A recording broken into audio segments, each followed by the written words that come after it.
The New York Attorney General's probe into former President Donald Trump's business empire is now a criminal investigation. Fox 5 political reporter and legal analyst Mike Sachs here now with what this means for the case as AG Letitia James joins forces with Manhattan's top prosecutor. Mike. Yeah, Teresa, so the AG's office isn't saying why it's teaming up with the DA's office, but it's a very unusual move even for this unprecedented investigation. And it sends a signal that the parallel business and tax fraud cases against the Trump Organization have grown more serious since the former president left office.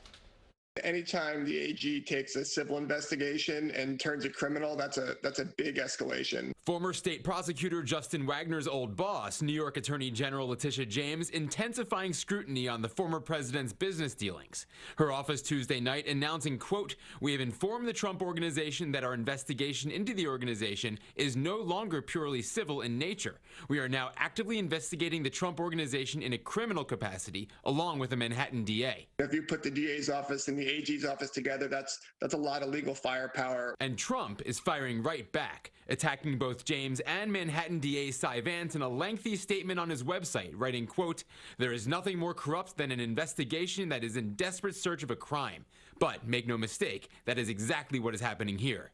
But Wagner says that's not true. It means there's been some development in the case.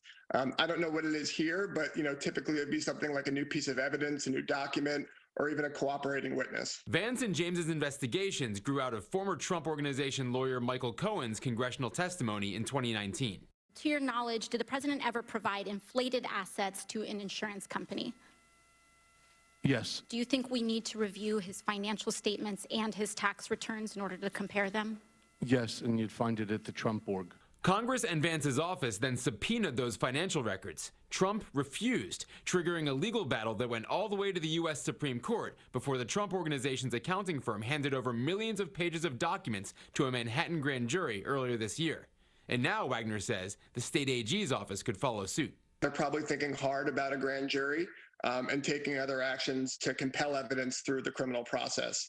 We're not talking weeks, but we're probably talking months.